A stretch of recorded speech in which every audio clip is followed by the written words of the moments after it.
Bem-vindos ao nosso quadro Jaco Me Responde e hoje nós vamos falar sobre envelhecimento facial.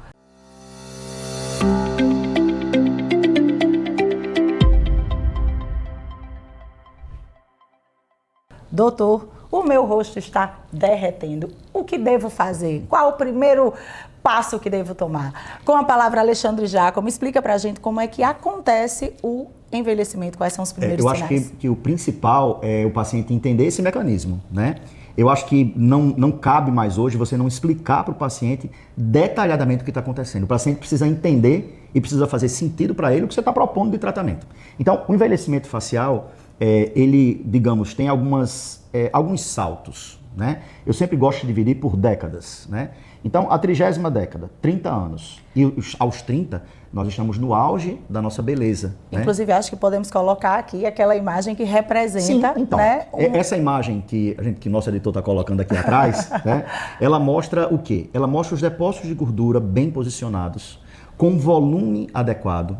A nossa anatomia óssea, principalmente, eu sempre falo que o melhor exemplo é a anatomia da nossa órbita, né? A caixa onde está os nossos olhos, onde está os depósitos de gordura e os músculos, né?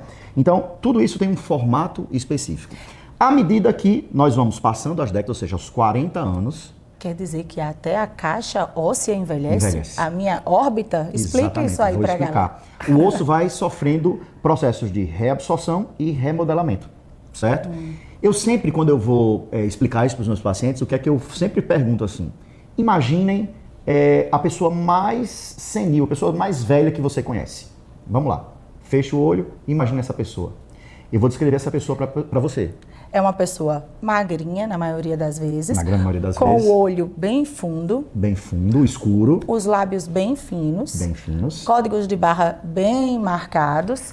E a pele já bem migrada para baixo. E outro ponto muito importante. Esse excesso de pele, que infelizmente migra para baixo, ele vai formar o que nós chamamos de jowls, que são acúmulos de pele aqui. Então, fez sentido para vocês. É a famosa bochecha de bulldog, né? Isso que as pessoas... Chama de jaws, né? Aqui. Não, jaws é o nome científico, né? Mas as pessoas chamam de... eu acho que é bochecha de bulldog. Então, dos 30 aos 40, nós vivemos o auge da nossa beleza. E quando eu falo beleza, eu falo nossa estrutura óssea está no lugar, os nossos músculos estão no lugar, a quantidade, porque a gente não pode pensar só na parte profunda, ou seja, osso, músculo, depósito de gordura. A gente tem que pensar também no que reveste tudo isso, que é a nossa pele, né? E a nossa pele começa a experimentar um declínio da quantidade de colágeno, elastina, né? Essa notícia é péssima. A partir de que idade nossa pele começa a experimentar esse declínio? A partir dos 30 anos. Dos 30 aos 40, nós temos um declínio. Dos 40 aos 50, né, esse declínio ele é mais perceptível. Então, se eu tivesse dar um conselho aqui para uma pessoa que quer envelhecer bem, eu diria, invista a partir dos seus 30 anos num bom protetor solar, que não precisa ser um protetor solar dos mais caros possíveis, certo? E, acima de tudo, comece a estimular colágeno.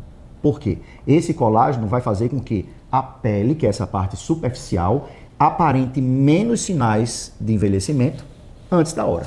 E estimular colágeno não significa tomar colágeno oral, não. O colágeno oral é até um complemento, depois a gente pode falar um pouco mais sobre isso, importante também, mas a gente está falando do estímulo de colágeno lá local, não é? De que forma se pode estimular colágeno? Nós podemos estimular colágeno de diversas formas diferentes. Hoje nós temos um arsenal de produtos, digamos, orgânicos e inorgânicos muito grande, né? Nós poderíamos citar, por exemplo, o ácido polilático, que é o Sculptra, que é um bom estimulador de colágeno. Por exemplo, a hidroxiapatita de cálcio, que é outro bioestimulador. O próprio ácido hialurônico e o meu predileto. Que é a gordura. A gordura, pessoal, gordura é vida. No lugar certo, lógico, né? Gordura é vida, né? E os concentrados sanguíneos, né? Que eu sou um entusiasta da técnica. Por quê? A gente remove sangue do paciente, centrifuga esse sangue, tira desse sangue apenas uma porção que é rica em fatores de crescimento, células-tronco, células mesenquimais. E o que essa sopa de letrinha toda faz? Estimula colágeno e prepara esse leito para receber outros produtos. Tem até um nome chique para isso, biorregenera. Exatamente. E vou passar um dado aqui para vocês. A medicina regenerativa, certo? tem uma previsão de gasto, e quando eu falo gasto é pesquisa, aperfeiçoamento de materiais, tá certo? De 60 milhões de dólares só nesse ano de 2025. Então, é uma especialidade que vai voar esse ano, né? Mas vamos voltar aqui para o processo de envelhecimento, que a gente falou dos 40. Estávamos lá nos 40, exatamente. Né? Dos 40 aos 50, o que é que a gente observa? A gente observa uma migração desses depósitos de gordura para baixo, como a gente está vendo nessa figura aqui acima, certo? E uma diminuição maior ainda do volume dos depósitos de gordura, certo?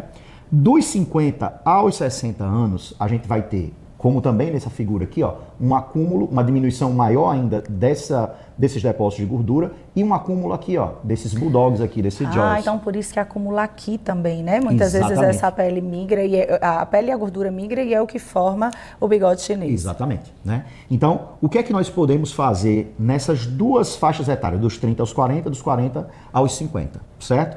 É fazer com que a gente chegue aos 60 anos com uma forma mais natural, certo? A partir dos 60 anos, de fato, há uma reabsorção muito grande desses depósitos de gordura. Então, eu sempre falo que os resultados que nós temos de harmonização facial, cirúrgica ou não cirúrgica, depende de como foi a vida desse paciente.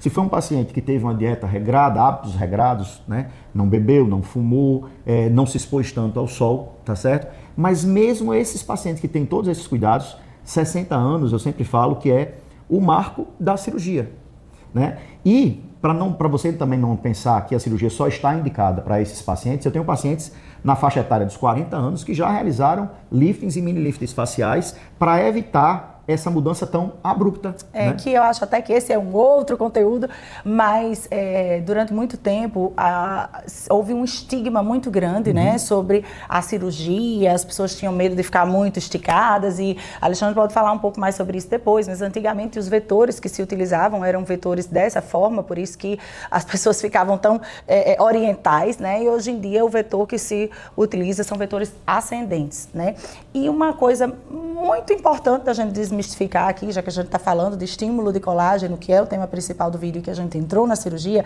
é que o estímulo de colágeno, ele vai precisar acontecer por toda a vida, se você quer manter a sua pele saudável, a sua pele naturalmente jovem. A cirurgia, ela é um complemento, né? E a gente até brinca que o estímulo de colágeno, ele deve acontecer para que a gente possa retardar, né, esses pacientes que fazem a cirurgia por volta de 40 anos, geralmente são pacientes que não tiveram tanto cuidado com o estímulo de colágeno lá atrás, né? Quem tem essa preocupação com manter a pele com um vício saudável, geralmente consegue retardar um pouco a data da cirurgia, né? E depois que a cirurgia é realizada, é importante manter o colágeno em dia. Exatamente. Então, eu acho que a gente pode até falar um pouquinho mais sobre isso em outro vídeo, né? Mas é um alerta, é uma dica importante. Não ache que você vai ficar aguardando pelo dia da cirurgia e deixar de estimular colágeno. Inclusive, se você fizer isso e busca por naturalidade, a tendência não é que você fique natural, porque imagine que você deixa tudo, às vezes a pessoa diz, não, vou deixar tudo cair para depois fazer a cirurgia, do dia para a noite você amanhece toda esticadinha e aí sim a naturalidade vai ficar um pouquinho de lado, né? Uma coisa não substitui a outra, isso é muito importante ser falado, né? O fato de realizar, eu sempre brinco que eu digo que a cirurgia é uma segunda chance que a gente está dando para aquele paciente, para que ele possa ter um reposicionamento dos ligamentos internos, da pele, mas entenda que a cirurgia não melhora a qualidade da pele. O que melhora a qualidade da pele são os bioestimuladores de colágeno. Até melhora, né, doutor Alexandre? Já. Melhora porque nos rejuvenescimentos faciais ele faz enxertos de gordura em todo o rosto do paciente, o que dá um vício, mas isso precisa ser mantido. Então vamos voltar aqui. A gente estava no paciente com 60 anos, né? Dos 60 em diante, a gente tem uma reabsorção muito acelerada dos depósitos de gordura. Existe já o processo de senilidade já instalado no paciente. Então, qualquer procedimento que você for fazer nesse paciente tem as peculiaridades da migração desses depósitos de gordura. Não é simplesmente, eu vou injetar no mesmo local que eu injetei, por exemplo, no paciente de 30 anos. Não. Por isso que o conhecimento anatômico é tão importante e por isso que esse conhecimento de forma dinâmica, ou seja, como ocorre essa migração, quais são as estruturas que estão acompanhando esses depósitos de gordura, quais são as estruturas vasculares e nervosas, né, vasos e nervos, que estão acompanhando isso daí. Por quê? Pode ser que num paciente de 30 anos, um preenchimento labial, a gente tenha bons resultados. Num paciente de 60 anos, um preenchimento labial com certeza ficará desastroso. Então, é muito importante a gente ter um bom diagnóstico para que a gente possa propor um bom tratamento. Perfeito. É isso aí. Então, se você assistiu esse vídeo até aqui, gostou desse conteúdo, compartilhe com mais pessoas e já se inscreva no canal, porque a partir de agora teremos novidades bem frequentes por aqui. E deixa seu like também. Até a próxima. Até a próxima.